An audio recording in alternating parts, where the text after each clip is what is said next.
Welcome, friends. Let us together rebuild this world so that we may live, laugh, and lore. I was going into Toshi Station to pick up some power converters. I can bring you in warm, or I can bring you in cold. Not listening. I'm not listening. Oh, that took. Program loaded and ready. Make it so.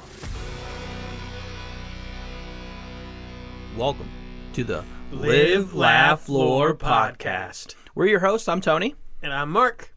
And this is what, episode 17 now, I think, Tony? I know. It's crazy. Crazy. So, last week, as we know, the Overmorning episode was my bread and butter, and I kind of ran the show. Yeah, I love that. Oh, what a compelling story. I had a lot of fun doing Oh, it. did you like the name? Did you see what I named it? Yeah, Overmorning, a history. A Perfect. history. Yeah. I was sitting there, I was like, what goes with Ilvermorny? You know what I mean? And I was like, oh man, I was really I'm proud of you. firing on all cylinders. And it's so funny because some of my favorite names are the edits where I'm like, literally, it's Sunday night. I feel like I'm back in grad school. It's Sunday night. It's like midnight, 1 a.m. And I'm just like cranking in it. And then all of a sudden I was just like, oh, I didn't even think I got to do a name for this. And then it just hits me. Oh, yeah. That one got me. No, it was good. So this week, I'm going to turn the reins over to you, and this is going to be kind of your bread and butter scenario. Yeah. And we're going to deep dive into the philosophy of the Sith. I know you've been wanting to do this episode for a while, so. Yeah, just like your Overmorning. I think it's so funny. Mark and I were just talking about this, off recording. But when we first conceived, which, oh, by the way, it will be a year about in October. Yeah. When we first sat down and we were going, okay, we got all these ideas in our heads. What do we do? How do we do it? So crazy to think that it's almost been a year. It was Halloween night. Your wife made us sit down and agree on a date to start. Correct. We had to put it into a calendar. Yeah. But it's so funny because we also were like, hey, we're not going to start this until we figure out episodes that we really like and we could really attract to. And one of the first 2 episodes ideas out of like the 10 was the Ilvermorny deep dive, and it was Philosophies of the Sith. Yep. And it's so funny because it's almost a year to the date when we thought of that. Now it's coming into fruition in our last 2. Yeah. I think there's just some other things we want to talk about, but this was always in the back burner. But now I think Mark and I were like, let's fire on all cylinders and let's get going. So I'm super, super, super excited to talk about the philosophy of the Sith. I don't know what it is about philosophy in general. We took engineering philosophy, in undergrad and stuff like that. And, that's like the classic, one of the Mars or one of the satellites, they use feet instead of meters and it messed up everything. Like, those were kind of like the philosophical quandaries that they're talking about. But something about almost like this religious-based philosophy, it's just so interesting to me. I just am so drawn to it. And Star Wars does such a good job at facilitating a power system that causes these belief systems to come out of the power system. Does that kind of make sense? Like, you have the power system, which in essence is the Force, and then you have this belief system, which is the Jedi and the Sith. And what's so beautiful about this power system is if you go to a young kid and you ask them about it, they can look at it from a very, 1,000-foot view and say, yes, Sith bad, Jedi good. That's great. But then when you actually start researching and put your thinking caps on, it's so dynamically, I don't know, there's so much going on, there's so much interesting, there's so much depth to it that's what draws me in so much. And honestly, reading all this Sith extended universe, legends, all this other stuff has really brought me to this appreciation for what the Sith went through. So without further ado, here's the philosophies of the Sith. Hopefully I've slapped the car and I've been a used car salesman and I've got everybody excited about this episode. So you're saying philosophy, so it's not one philosophy. No. It's different per Sith. It is. It's Lord. So dynamic. What blows my mind is the Jedi. Imagine the Jedi, they're carving the stone with a river. They're just constantly the same. They're going to keep bearing down on it and they're going to kind of stay the course. Right. There's some areas in the Jedi where they kind of deviate a little bit. You kind of see that in the prequels where they're like, hey, we're going to be more on this political side versus actually being defenders of the peace. And then you kind of see a little bit of deviation. But for the most part, the Jedi mantra has always kind of remained. And I'll talk a little bit about how the Jedi kind of has some sprinkling of this. But the Sith was like night and day dramatic movements between what is the dark side. And it's so funny because at some points it's a group of people that believe this, and at other times it's just an individual, and the dark side is just kind of there for the ride. And so let's actually start talking about that, because I think that it really kind of brings into, in order to talk about the philosophies, you need to talk about the people and what they're going through. So let's just go right from the beginning all the way, way. This is like before the High Republic, all that craziness. There's this guy named Darth Adendu. Whole point is that he was the first one to use the Darth title. And that was kind of given to him out of more or less respect.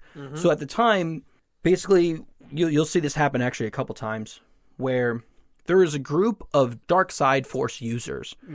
And they kind of have this coven or this group, and they kind of all agree that, hey, this is more or less our philosophy. We are on this dark side of the force. We're going to kind of do what we can to perpetuate this, but work as a community. And he was one to first use the Darth title because he was the first one to kind of go, okay, about that. Because what ended up happening was he was just so infatuated by information. He was like, okay, I can appreciate this day-to-day squabbles and trying to get one up on these light force users, right? But he was more or less going in and going, knowledge is power. Power is what overwhelms your enemies. I'm gonna go full hog on this power thing. So much so that he just got obsessed with, naturally, he doesn't want to die. He wants to figure out all these different rituals to go about and basically extend his life, therefore extending the opportunity for him to gain knowledge. And you'll kind of see that this philosophy kind of sparkles through a couple people. Yeah. Plagueis was a big one. Plagueis was kind of an influencer of this. But more or less, so basically what he was trying to do was he started going to this dark force healing.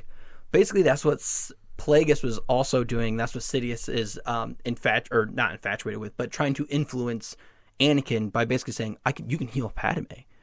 There's ways to this dark side that not many people know, but there is healing aspects. Like there is, in essence, what you do to save someone from death.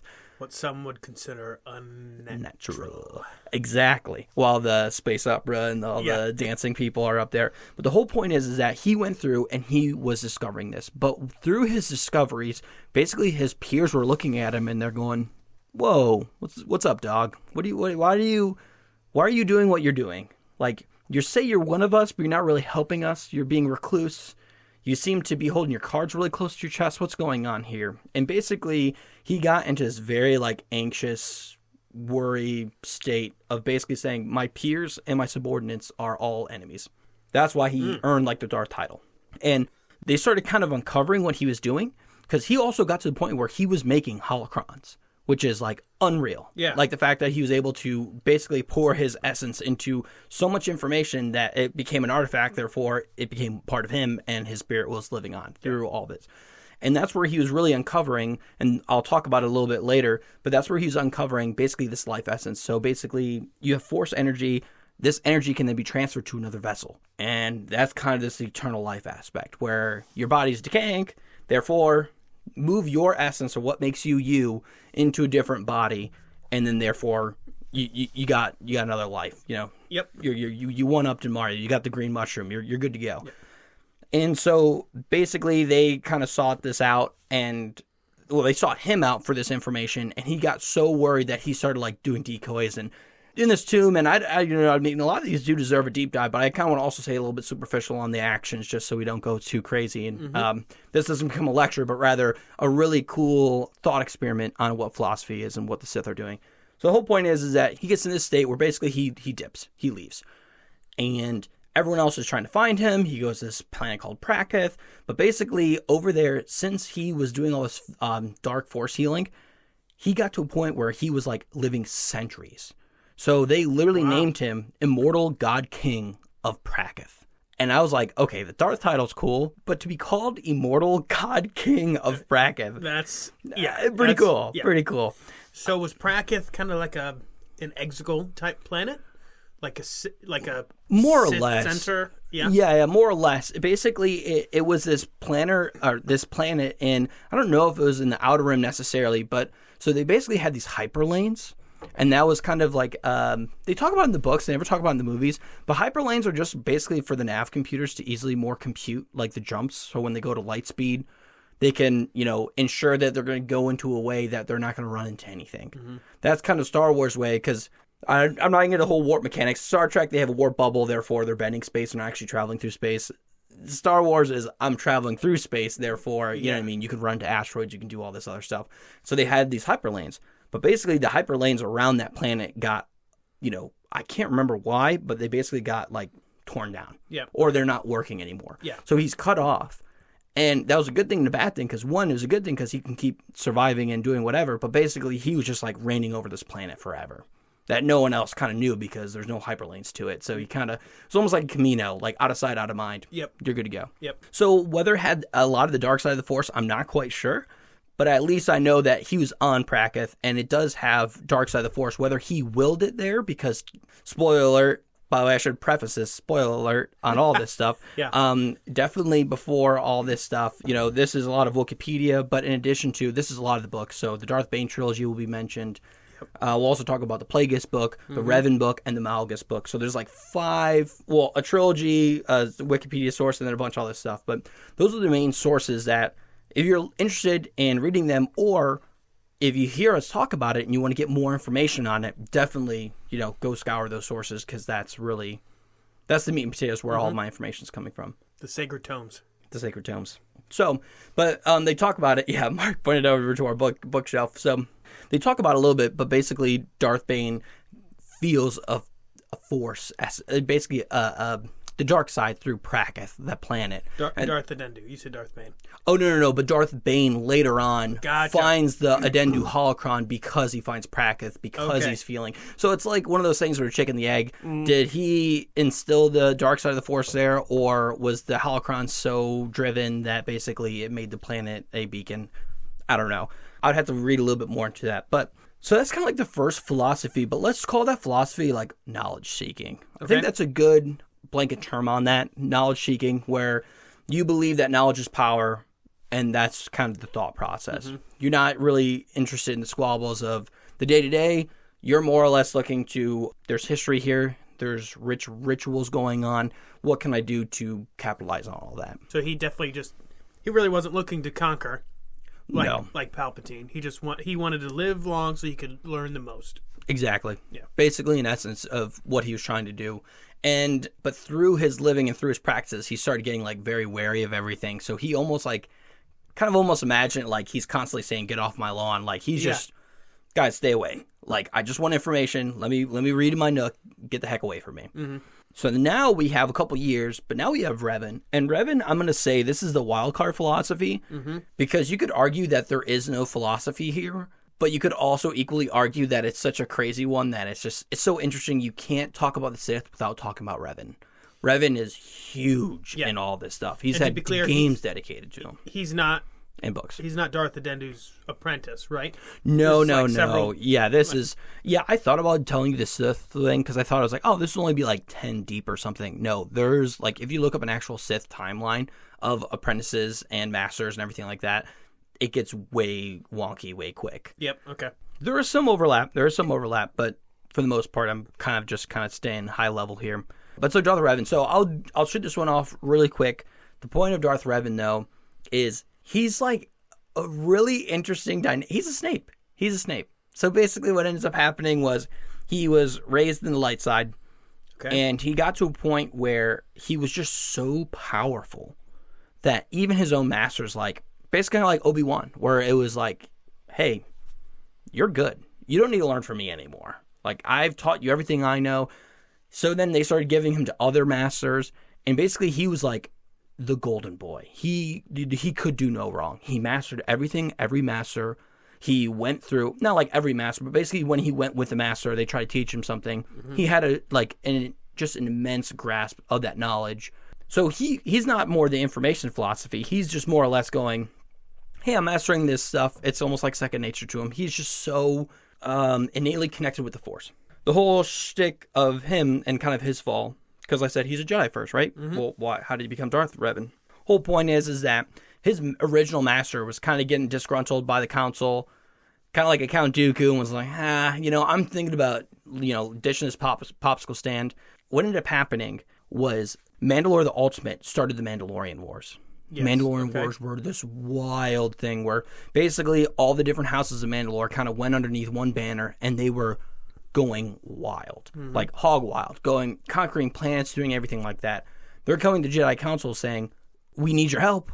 Yeah. And they're kind of like, yeah, so we're peacekeepers, but that's not like Republic land that you're doing, so we can't overstep. So basically it's like this classic like jurisdiction problem where they're kind of going, that's more like a state police thing, not a count, you know what I mean? Like it got into this huge jurisdiction thing, and virtually it left them very, very, very much disenfranchised. And when I say them, I mean specifically Revan. And he also has a buddy named Malik. Malik is also another one who goes to the dark side, but we'll get to that in just 1 second. So basically the council refuses them and basically says, hey, we're not going to get involved. Revan, with all of his abilities, was like, all right, bet. I'm going to just make my own group. And they call themselves like the Crusaders, right? Yep. And they go through and he basically goes out and says, all right, I'm going to grab a bunch of these other Padawans. But the whole point is this group of people where they're going to go and they're going to start messing stuff up. So they're going to go out. They're going to try to do this, halt the Mandalorians, wherever planet they are on. And they do a really good job of it. So much so that basically they go into this one planet. It is just absolutely riddled with atrocities. So much is going on. And all of a sudden, he gets this dark side vision, or this vision that is just inspired by the dark side, but it's just showing the pain and suffering of all the planets that Mandalore, not just this one, but all the planets that have been caused by Mandalore the Ultimate. And at that moment, Revan picks up a Mandalorian helmet from a fallen Mandalorian that he just slew, and he just puts it on and says, I will not remove this until I eliminate Mandalore the Ultimate and stop this war. So it's like, wow. Whoa. So at this point, remember I said it was a wild card? Even in the light side, you can start seeing that his philosophy is like, he basically has this very strong moral compass, or this will and this drive to him. That's his philosophy. He's going, I'm going to do what's right no matter what the costs are, and I'm going to just fight. And so that just goes into this vow. He's just like, I'm not removing this mask until we fully like the Mandalorians. Exactly. And so he goes through all this carnage and fighting and everything like that. Basically gets all the way up to when he finds Mandalore the Ultimate. And the Mandalorians, they're kind of like the Klingons of Star Trek. They're just this war-forged, very proud of their heritage and war. I mean, they're warriors. They're a warrior race. Mm-hmm. And Revan's like, no. I'm going to 1v1 you. And he 1v1s Mandalore the Ultimate. Yep. And he defeats him. And basically, right before Mandalore the Ultimate, is defeated, he goes out and goes, oh, by the way, don't have beef with us. This Sith came to me, gave me this prophecy, and basically, we had to start this war. If what he said was going to be true, we had to start this war. And they're like, okay, what the heck? And all of a sudden, boom, another tick for Revan. He's going, okay, I need to stop all these atrocities. Therefore, I need to go after the Sith. And he just becomes absolutely obsessed with the Sith. So much so that, he is just relentless and goes all the way to it. So he finds this Sith who has the prophecy. And this Sith is called Vitiate. And basically, imagine him, he's like Palpatine on roids. Like that level of... Okay, yep. And the only reason why I'm saying Palpatine on roids, that hurts me because I don't think Palpatine's strong. He was just built strong because of Palpatine. Mm-hmm. He's built strong because he's standing on the shoulder of a giant, which is Plagueis. So yeah, I'm a Plagueis boy. I don't want to give Palpatine his stuff. But the whole point is he's basically a huge strong, and they call him like the Emperor. But the whole point is that super strong, so strong that he was able to bend the will of Revan into being a part of the dark side. Wow. Yep. So then now all of a sudden we get in this huge fight, and then Malik's there, and all this stuff's going on, and now this whole galactic civil war starts happening. And because this galactic civil war starts happening, or they call it like the Second Sith War, I think they actually might distinguish those two, but a war happens. Mm-hmm. And that war gets so crazy because Revan knows all of the Republic's weaknesses. Because basically during the Mandalorian Wars, the Jedi were like, I forgot to mention this, the Jedi were like, you are literally, we told you not to do this. You did it. You're doing so well at it. We really don't like you for it. But because you are heading all this stuff, we're going to make you a general. And basically he had all the knowledge and the weaknesses and the strengths and everything of the Republic. So now... They wanted to keep him close, right? Exactly. It's kind of like the Anakin... It's so funny. Like, all these characters kind of have a mirror to themselves. Because this is literally Anakin. Mm-hmm. Mace Windu was kind of going through the same thing. They're like, ooh, he's a little bit older, but he's mastering everything we're giving him. We kind of have to... We want to keep him close, but, like, kind of leash him up a little bit. Yeah. And that's basically what the Jedi were trying to do, but then it inevitably failed because he went to the Sith Vitiate. And now he knows everything, and exactly. So now you can argue, like, his philosophy's kind of wavering here, but in a weird way, his philosophies still remain because technically he's doing what he was always been out to do, which is this drive. So there's this huge back and forth. I don't want to spend too much time on Revan, but the whole point is there's this huge back and forth where the Second War happens, all this stuff's going on. He's basically destroying them. And Revan and Malak, basically Malak was also, they're kind of good buddies. They're both Jedi. They both went to Vitiate. Vitiate then turned them both into Sith. And now they're both attacking. Malak he gets basically greedy and says, I can do this better than you. They go in this huge long fight. The fight literally gets to a point where all this crazy stuff is happening. There's a surviving Jedi there. Revan's hurt. Malak's also hurt. And they're able to kind of tear everything down. But at the very last second, this Jedi saves Revan and heals him and brings him back to Jedi Council. Jedi Council goes, holy cow, what should we do? Not quite sure what's going on.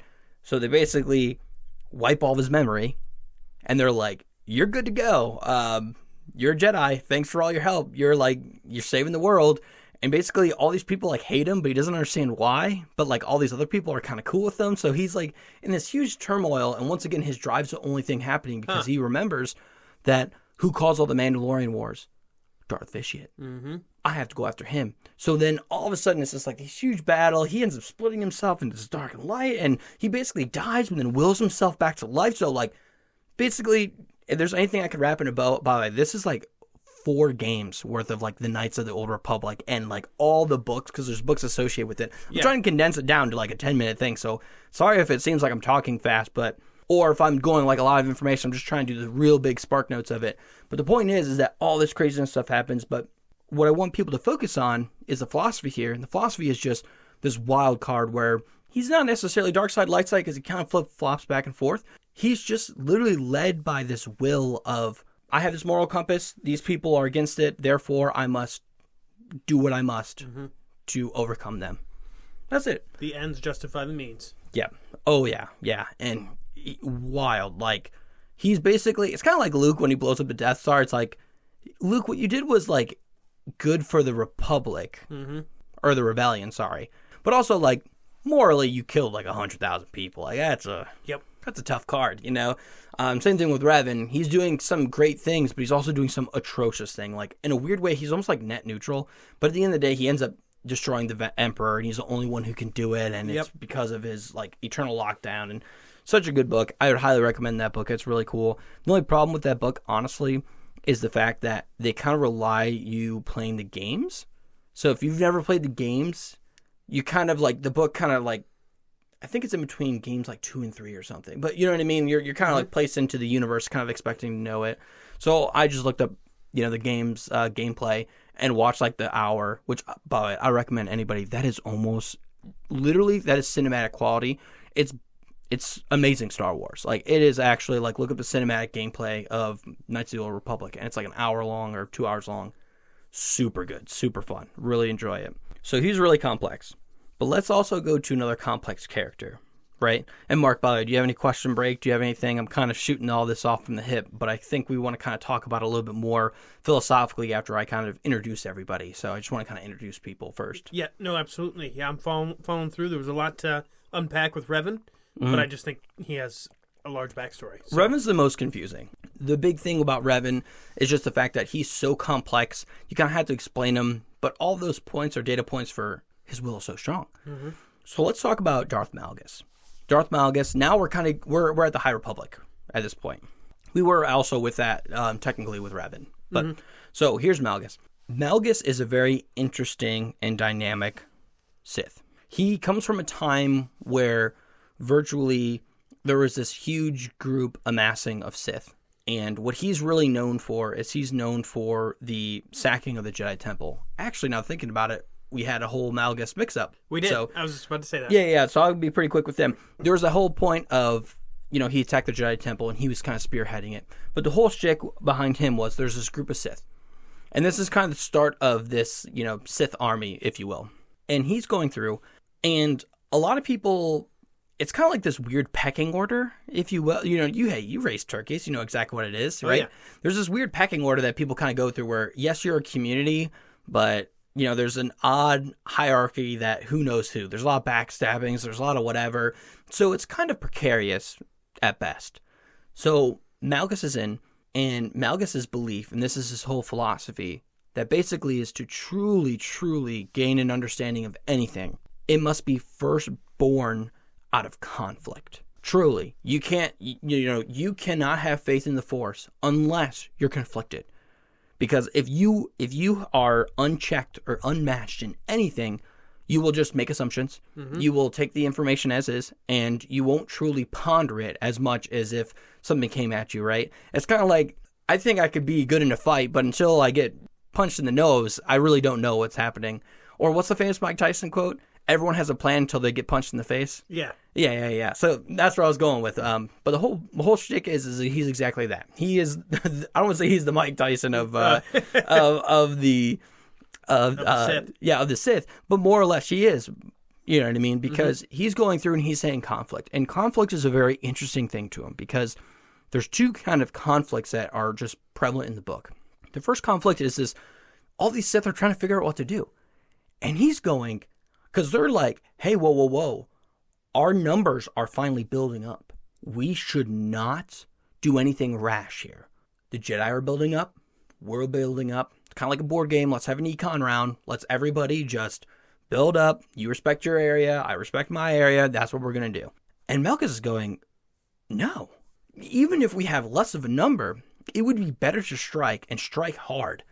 Because therefore, we will truly understand who we are and our strengths. Mm-hmm. Because if we just sit around and build up, all you do is invite mediocrity. You know what I mean? You're just kind of like saying, I'd rather have just bodies and seats than actual quality producers. Right. So he's going, no, we need to attack hard. And basically gathers up his whole troop, and he does this huge, what's the most damage, but the high risk, high reward that we can do? And he goes, Jedi Temple. Let's sack it. And it's this huge cinematic thing. I'd highly recommend watching. That is actually on a cinematic. You can look it up. Malgus storming the Jedi Temple. Amazing. It comes out of a game. Super awesome. Oh, so cool. But the whole point is that he completely sacks that. And he's now kind of heralded as like, okay, you're the unbespoken leader now. You were able to do something we never dreamed of. We wanted to sit back and econ. And here you are like... Well, the Jedi probably didn't expect it. And they didn't expect it because they thought they, once again, were in their own heads going... They got comfortable. Yeah, they're getting comfortable. And Malgus is going, no. That's comfortability is where everything goes. And so that was his one main pursuit. That's one main conflict. But the other main conflict is the reason why I absolutely love him is because the Sith always say it's all about your connections. But inherently, when we talk about Darth Bane and the Rule of Two, there are no connections. You're literally supposed to be most fearful of the person you're with, which is your apprentice. Your apprentice is therefore going to take the mantle of the Sith, and you always have to be on your guard, because at any point you lax, they're going to hit you hard, right? You wax, they're going to wane, you know what I mean? It's one of those things. So I really love the fact that they exemplify the connection, because basically there's this Twi'lek slave who's getting beaten by her master. He ends up killing him, the master, and then takes her as a quote-unquote slave. But what he does is he actually marries her. He's in love with her. But to everyone else, she's still a slave. And she's like a bounty hunter, like in the game. You know, she's got a gun load out and helps him fight and all this other stuff. And they kind of portray that out. But they're actually in love.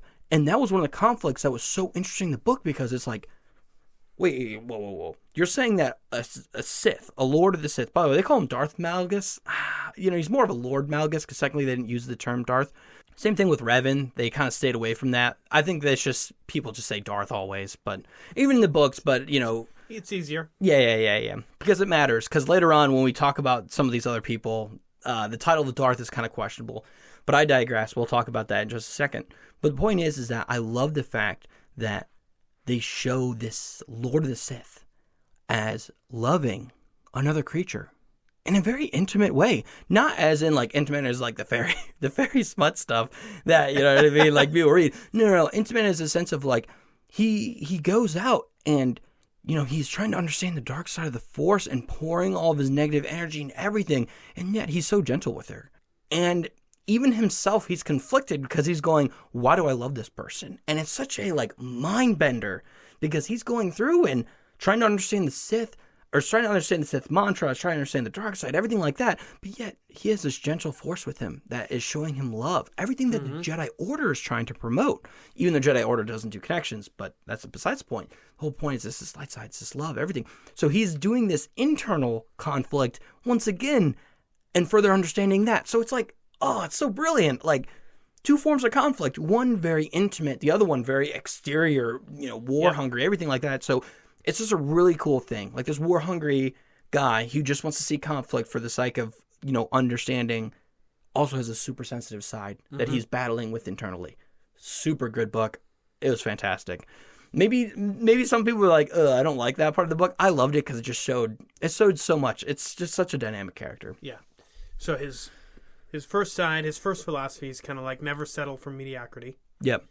The second one, conflict, baby. Just conflict. Whatever you can do it. He's, you know what? Love will always find a way. He will 1000%. He's, if he was alive now and could, you know, show us and has an Instagram account, he would be an ice bath person. You know what I mean? He's like, you wake up, you fight with those demons in your head, and by just doing something you don't want to do and uncomfortable, which is going to an ice bath. His was more weird because he just loved another person. So, yeah. You know what I mean? Like, take it for what you will. Yeah. But yeah, I like that. I like that parallel. He'd be an ice bath influencer for 1000%. So let's talk about the king of the group. There's two kings in this group in my book. The first one we're getting to right now, Darth Bane. If there's anything that anyone walks away from this, my highest recommendation, anything I can put the Tony 5 gold stars on, and I would recommend to any single person on the street, the Darth Bane trilogy. Holy cow, Path of Destruction, Rule of Two, and then Dynasty of Evil. Those are the 3 books.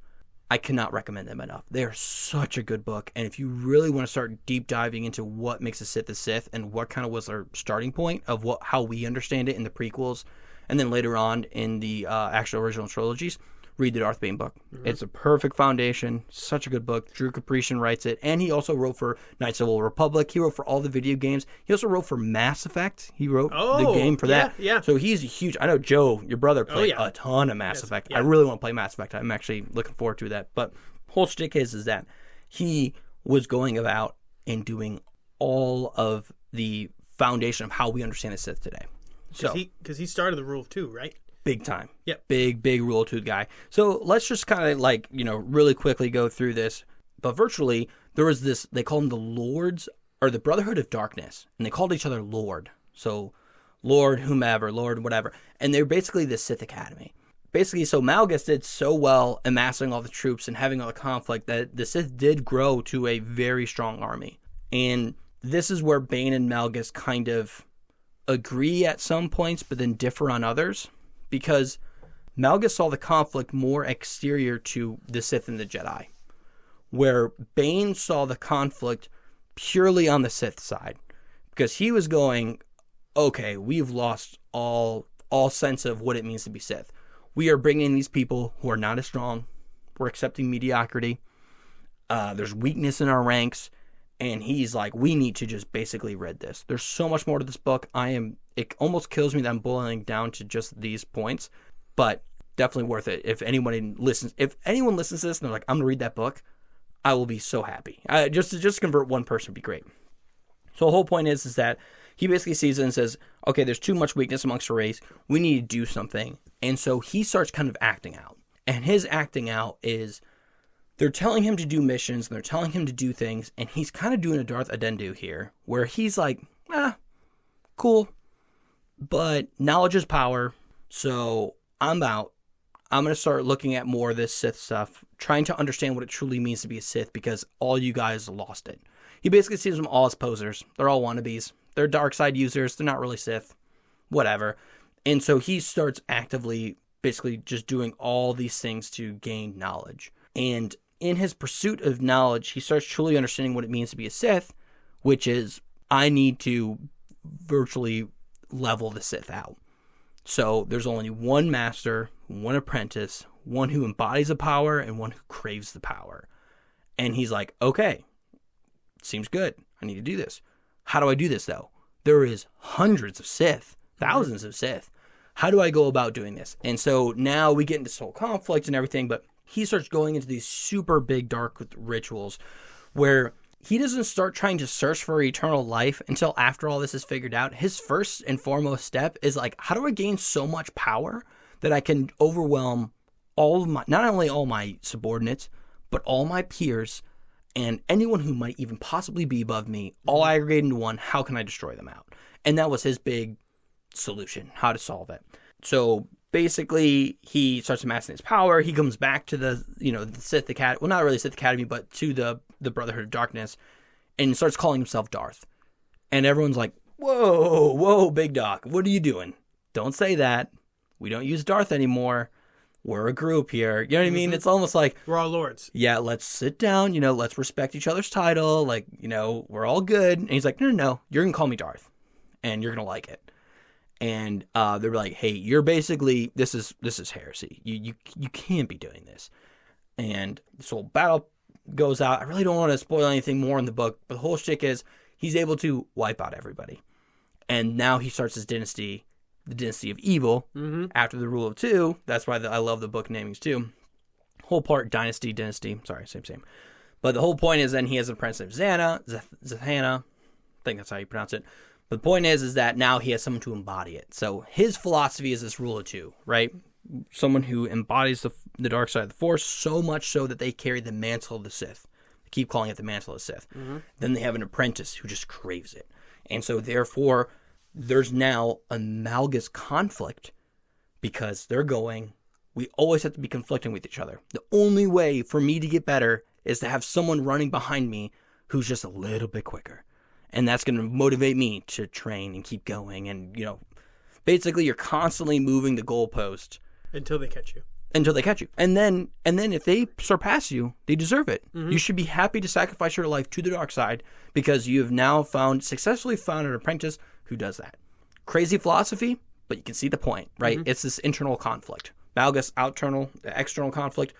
Bane, internal conflict. Yeah. So now we get down to, we're skipping a whole bunch of people. There's a lot going on, but that kind of continued on for a really, really, really long time. And there wasn't a bump in the road until Plagueis. So now we're Amun. Banking Clan. It's funny because the two most, one of the two rarest species of Sith are these two, which is Amun, or Plagueis, and his master, Tenebris, who is a Bith. They're the people who play the cantina. Yep. They have a weird alien head. Yeah. I have a Bith in here. It's called Dan. He plays the clarinet oboe thing. Yeah. Yeah. One of my action figures. I love him.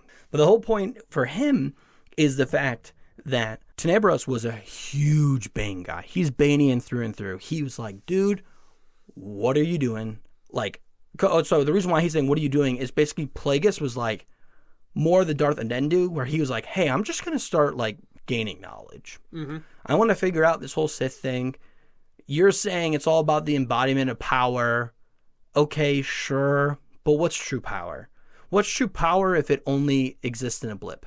Because he's going, okay, it's almost like what's that called? Not a nihilist point of view, but basically they're like, hey, life's meaningless because technically it's a blip. We're going to go away. Yep. Who cares?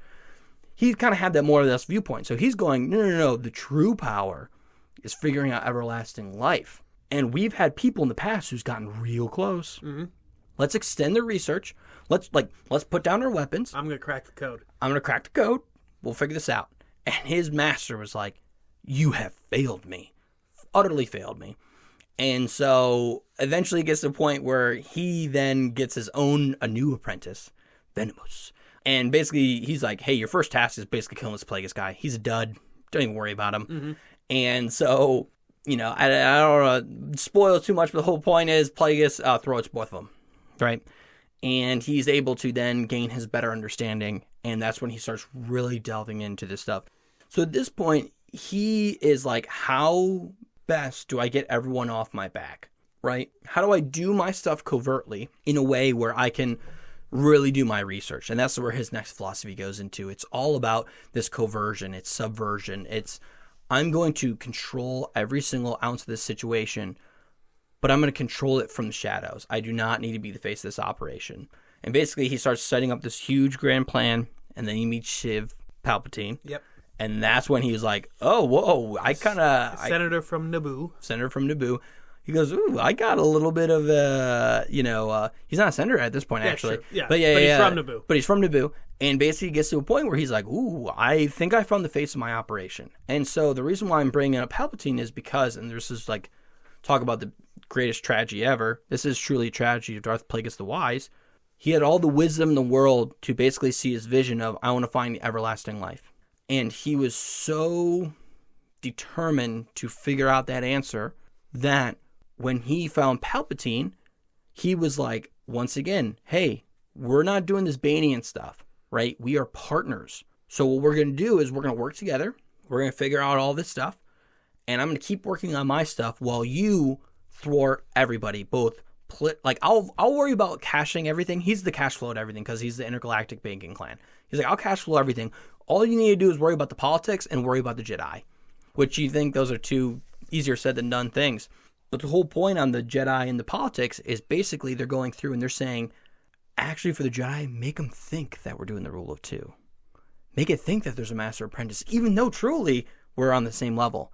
So that's why in the whole prequels, everyone's like, well, technically, Plagueis didn't do the Darth Bane, like he wasn't a Banian. He didn't do the rule of two, but he wanted to convince the Jedi that there were. So whenever he added new people, it always seemed like there were just only two Jedi, but in reality, there's a whole network. Yeah. That's why, like, Maul was like an assassin. Darth Tyrannus, Count Dooku, was once again like they're just trying to mess up the Jedi. Yeah. They're basically saying the Jedi are operating on this intel from thousands of years ago, and they think we're still using it. So let's just throw them out. There's always two, a master. Always two. And that's why the crux of Plagueis, and that's why it's such a tragedy, sorry, I forgot to finish my point earlier, was the fact that they finally found the code to everlasting life. They found this ritual. They worked it all out. Everything's good. And he was like, and the only way to do it is with them too. Mm-hmm. Then they have everlasting life. And Plagueis literally was like, and this was on the eve of Palpatine doing a vote of no confidence to Valorum. Palpatine just got accepted as the Chancellor. Mm-hmm. And then he was like, we freaking did it. And that's when Palpatine attacked him. Yep. When he was literally like, because that's why Plagueis, you could argue, it's like, wait, why did Plagueis, like, why did he let his guard down? He's like, dude, can you imagine? Like, Mark, if we both unlocked everlasting life, I don't know if we'd won it. That's another philosophical conversation. But the whole point is that, like, that's literally the greatest gift. And you can't do it without me, and I can't do it without you. You'd think that we would do everything in our power to keep each other healthy, alive, and everything, because that's the whole shtick. Yeah. Palpatine's like, nope.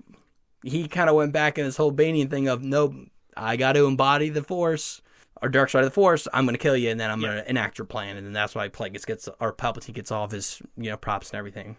I'm digressing because I don't like Palpatine, but whole point is that Plagueis was once again this information share, obsessed with the everlasting life, but more importantly, he had the philosophy of everything by subversion, do it all kind of, the snowball causes the avalanche, right? Mm-hmm. Do everything so slow that until it's right under their nose with an avalanche, they're not going to have time to react. So that was his two really, really, really big philosophies. And so the last two I kind of want to quickly talk about, and I definitely want you, because this is now both of our territories, I'd love for you to have, also speaking on this too, is Darth Tyrannus and Darth Vader. Before we get into those real quick, do you think Palpatine was a true Banian, or he just wanted power, and that's why he killed Plagueis? I think he truly wanted the power. I think the way that the book describes it is Palpatine got to a point where he was listening to Bane and doing all the things, but he also had such an innate connection with the dark side that when he went to go kill Plagueis, it wasn't even like premeditated or anything. Like Plagueis was asleep, and so it's so funny because this is what makes you really hate. Like, if you read the Plagueis book, you'll hate Palpatine by the end of it.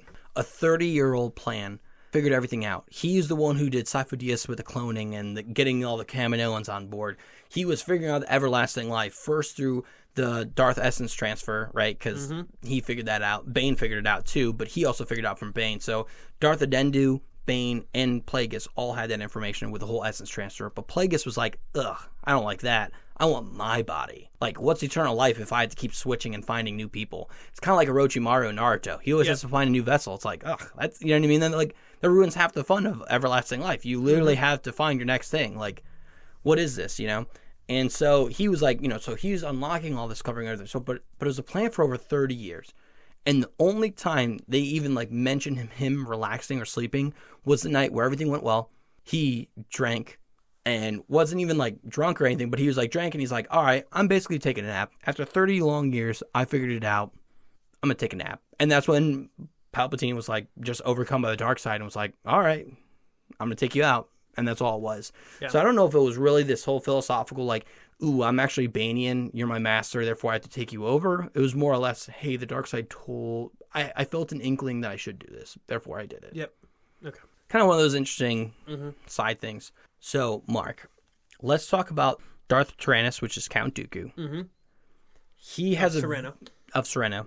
He has a very interesting philosophy where the dark side wasn't necessarily driving him. It was very, very, very much like basically just disenfranchised by the council. Right. Council was doing all this stuff. He was really following line with Qui-Gon, and they both kind of rode the line pretty hard of like, hey, we have to be peacekeepers. Like, what are we? And that's when the Jedi were getting more political.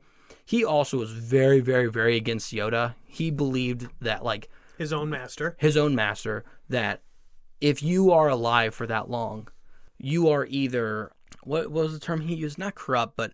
Yeah, basically you're corrupt, where you're utilizing your powers, not for good, but just for whatever gain that you personally see out of the Order. Or you're just so disconnected from everything, therefore you're not going to make wise decisions. Those are like his really big two things. I can't remember the actual term. There's actually a really good quote from Count Dooku, who he says better terms there, but I can't remember them off the top of my head. But the whole point is that like he's kind of seen this corruption. He's also kind of frustrated. There's a great book by Scott Calvin. I think it's called Master and Apprentice, actually. And it goes over Asajj Ventress learning all about Count Dooku and his past. It's really cool. It's written like a screenplay. It's really nice. I really like it. But the whole thing is like, he had such a connection with Sereno. Not many Jedi knew where they came from. And that was actually his downfall. Like, he was royalty of Sereno. Sereno is actually the planet, which is the ruling house of the planet. So Sereno of House Sereno. Double Sereno there. But the whole point is like, and the reason why it's Tyrannus is because there's this basically mythical dinosaur that the family's emblem and heirloom of. And that's why he went into Darth Tyrannus.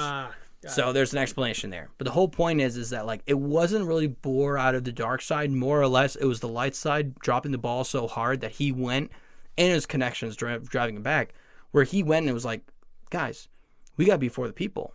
So that's why Plagueis saw it and was like, ooh. And Palpatine, they're like, hey, we need to take control of this guy. He's going to be a great pawn. Because we're going to tell him that he's doing all the right things, where he's helping the Trade Federation, which is then going to help the Outer Worlds, which is then going to help Sereno, which is going to help all these different people kind of overcome the gluttony and the mediocrity coming out of the Republic, right? Because they're not doing anything to help the small people. They're just, they're safe. They're living in paradise. Therefore, don't look outside your borders, even though there's all these people getting, the short end of the stick, so to speak. So that was kind of Darth Tyrannus, where, like, once again, he doesn't have, like, a Sith philosophy, so I'd almost want to put him in and include him on this list, but it was just a philosophy of, like, hey, I want to help this person out, and it was more or less he's just against the system rather than the system pulling him in. Does that make sense? He felt betrayed by the Jedi, and the only other place to turn, Darth Sidious was there. Mm-hmm. The Jedi drove him into his arms. Yeah, and like you said, he wasn't evil. No. He just truly believed what the Jedi was doing was wrong, so he did something about it. Yeah, and his thing was, once again, it was this action. Very Revan-like, where he was like, I have to be acting. There has to be some decision here. Because that's the other thing. He just went back to Sereno for a while, and it was like, I'm just going to be the Count of Sereno. Like, I'm going to retake my birthright. I'm going to come back here, everything's going to be fine. And that's when he's like sitting on Sereno, like tapping his fingers together going, all right, solve this problem, but I know there's awful things going on all around me, but I don't have the power, the means to do anything about it. That's when all this, Sidious comes in and goes, oh, you can help out. There's all this. We actually need a general, and, he gets that in, so. a new face of the operation. You know, Exactly. And that's when they think it's the rule of two, because they think it's Palpatine and they think it's Dooku. Because originally they're like, hey, we killed Maul in episode 1, so therefore it was Sidious and Maul. They're like, there's rule 2. Maul dies. Therefore, they're like, okay, great. We're going to bring in this assassin. And we're going to, they're going to bring in another apprentice. And they brought in Dooku. And then the whole General Grievous got weird because technically he's just another assassin, just like Maul. But we don't have to get into it. just like Asajj Ventress. Exactly. Asajj Ventress was his apprentice. But Yep. you can start seeing the She was folds of the never dark, Banian. Correct. Yeah. The folds of the Banian way of rule of two is kind of gone. Yep. Like, that's why it's the Jedi keep replying to it because they think it's working, but no, it's gone. But It's Maul is considered a Sith, right? I mean, he's an assassin, but he was trained in the dark. Correct. There's actually a really good scene in the book about this. So basically, there's a Zabrak who they find, which is Maul's. They're from Dathomir, but Zabrak is the males of Dathomir. Yep. And he finds them, and he's like, ooh, he's got some dark side of the Force with him. I'm gonna hold him back. So he kind of keeps him under lock and key. Then one day, Plagueis finds out, and Plagueis is about to take out Palpatine. Like, he's about to kill Palpatine. Because he's like, what the heck are you doing? Why do you have an apprentice? Why are you training him in the dark side? This is not good. This looks really, really bad. I literally told you, we're not doing this. Like, what are we doing? This is the true tradition of the Sith.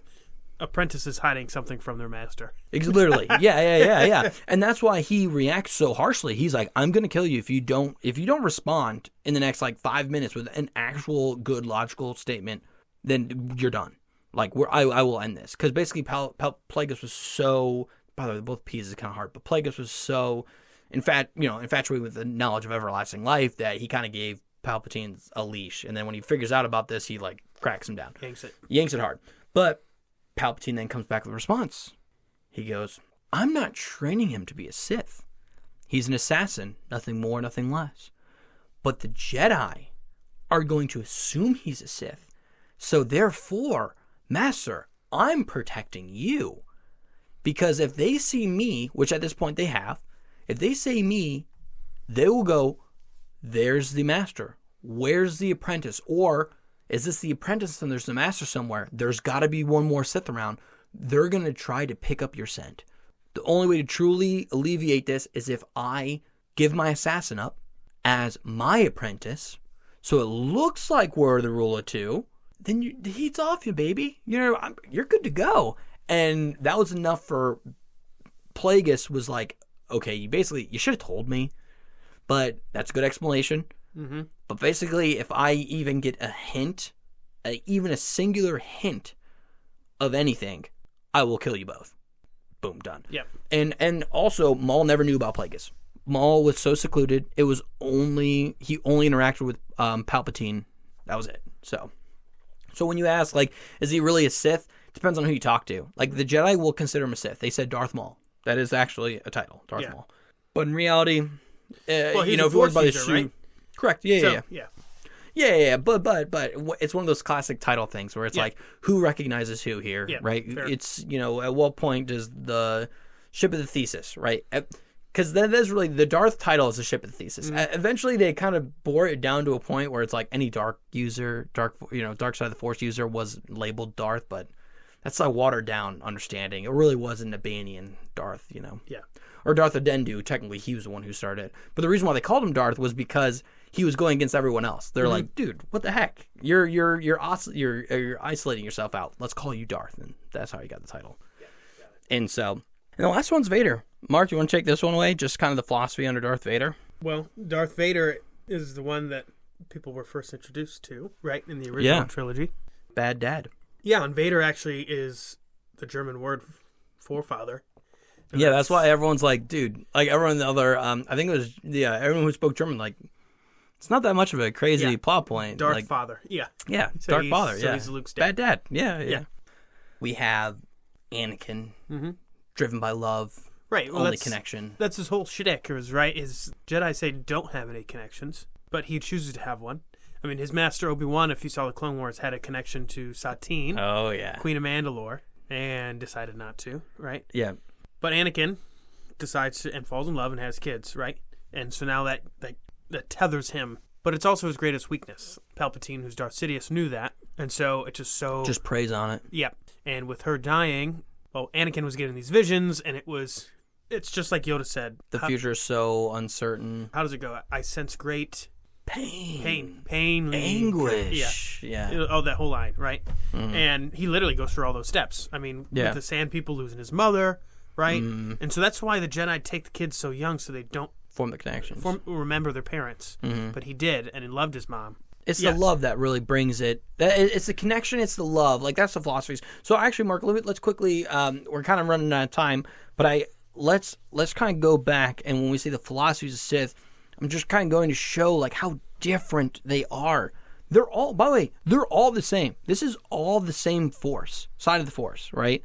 Like, can you imagine the Jedi being this splintered at some point where they've raised from thousands of people to only 2, and then 2 kind of gets brought up to another 1,000, and then they get wiped out, and then, it's this back and forth. It's like, it's so wild. There's so much internal conflict trying to understand the dark side of the Force, whereas the Jedi, they're like, almost like, I don't say like hippie mentality, but it's like, dude, peace, love, man, no connections. Like, separate yourself out, dog. Like, don't get bogged down by it with connections. Like, that has been their mantra and only their mantra. And you see some people kind of throw rocks at the glass house, so to speak, but no one's actually going out and going as crazy as the Sith do, because they're more of like people of action. Mm-hmm. They're going, hey, I believe this, I'm going to institute it. And then they just haul, and they really go.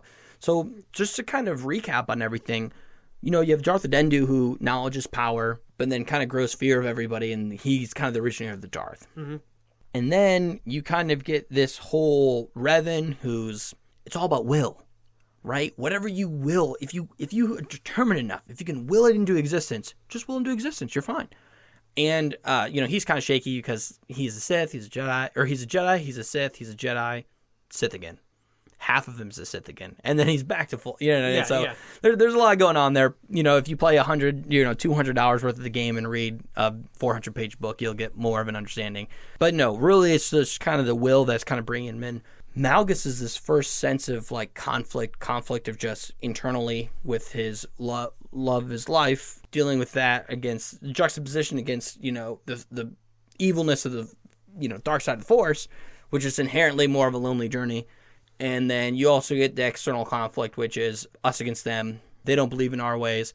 But also, to make sure we understand our ways so much, we have to be willing to die for our ways. And it's kind of like the war machine. Keep turning that crank, baby. We got to understand this, therefore, keep fighting war. And that's why a lot of people call him Warmonger, Malgus. And then the same thing with Bane. Bane, you're kind of get back to this whole, I need power. What's the best way to get power? To eliminate all the weakness around me. And then he also is kind of this information era and how to pass on that power. And he also gets obsessed with all this holocrons. I just realized they're both kind of the same. Yeah, holocron, horcrux, yeah. Yeah. I can't believe that's the first time I messed that up.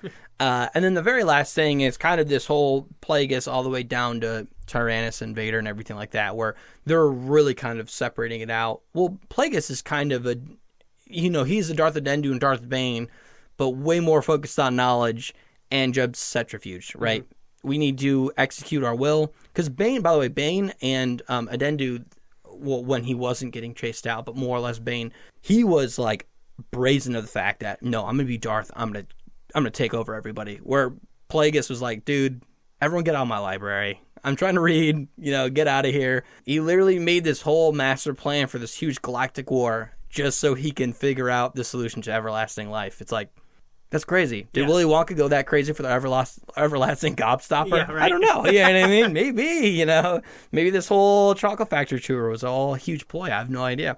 And then the very last one is Tyrannus and Vader, where theirs is more out of love for thy country, which is Tyrannus, and love for the wife, which is Vader, which is such an interesting kind of a Malgus-esque thing where he's so conflicted because he's really Jedi, but he has these connections. He's never had the connections starting off, and it's just... Well, it's interesting because his connections drive him away from the Jedi into the Sith because he loses his connections. But then the product of that is Luke, and through that connection, he comes back. Exactly. So, that's why our dude, and this is the whole reason why I did all this philosophy of this Force. What we made with Sean was fire. Mm-hmm. and we're just extending all this knowledge out, and that'd be so cool because then you get the whole. Now we get the light side having a huge turn, which is they're now all about connections. Mm-hmm. You know, okay, so I love this stuff. I love talking about the philosophical points of this because whether you think one's more right, one's more wrong, it's just a really cool thought experiment to see these people in their different situations reacting to, you could argue, the same resource, but taking it such a different way. I really like that aspect. So, Mark, that was a lot of information. But do you have any questions, comments, concerns? I mean, anything big jumping out at you? Do you feel like you learned a lot, or do you feel like all this was already in the membrane? Nope. I definitely learned a lot. There's a lot there. You're right. The Jedi philosophy is kind of the same, and that's why it gets stale, and that's why you have, Dooku kind of leaving, and right? Yeah. But it's very fluid, and it's never been the same. Yeah. Every master has had its own philosophy in the Sith, so that's really interesting. And that's why, fundamentally, I'm sorry, this is not a Peeves episode. This is my very last point. For the love of everything all good and holy, can we please make a Sith trilogy or movie or series or whatever? I know they tried to do it with Acolyte, but oh my God, they dropped the ball so hard. My point is, there's so much here that's all in the background. Can you imagine a film adaptation of like half of this? Or even a quarter of it? Like, right. Well, it's so good. They had an opportunity. They did Tales of the Jedi. That was cool. Which I really liked. Some Qui-Gon being taught under Dooku. Dooku, that was so cool. See Yaddle. Yep, you saw Yaddle. That was the first Dooku kill. Oh, yeah. So he has really good stuff there. And then they did Tales of the Empire, which was, I guess it wasn't Tales of the Sith, but it was really focused around, I forget what her name is. I remember. She's in Ahsoka. She's the Night Witch in Ahsoka, which I'm like, she's a very interesting character, right? Mm-hmm. And it was cool to learn about that. But I wanted to see, some Plagueis. So maybe Sidious being taught by Plagueis, or Plagueis by Tenebris, right? Or just something of this old Sith stuff that we haven't seen. We haven't seen. Yeah. And the funniest thing is that we talk about all the Sith stuff.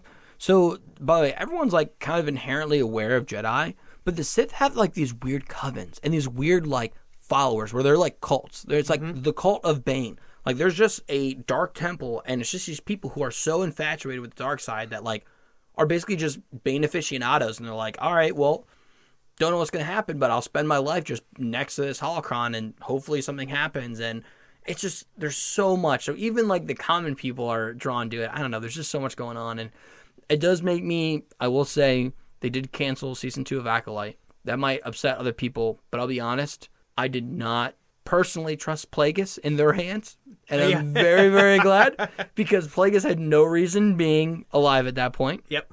Nor Kiandi Mundi. But it's fine. And holy Stromboli, if they would ruin Plagueis, I would lose my stuff. Yeah. I was even freaking out when the Book of Boba Fett did Cad Bane. Cad Bane is my favorite bounty hunter of all time. And when I saw a light of adaptation, I was like, please do not, let this be cool. He's so, and it was. I mean, it was cool. Oh, I loved it. It was perfect, like Clint Eastwood Western. Mm-hmm. Yeah, which is what he is. They did good, and they kept the same voice actor. Yep. I was so nervous. The only thing I would recommend is smooth mouth down a little bit, baby. You could, you know what I mean? Just move down a little bit. He did look a little funky, but at the same time too, don't even care. Yeah, because I'm outside of looks, it's all about execution and well story writing, and like know when to do your Easter eggs, and having that voice actor come in for that. Just that first line, I was like, yeah, this is sick. They did this right.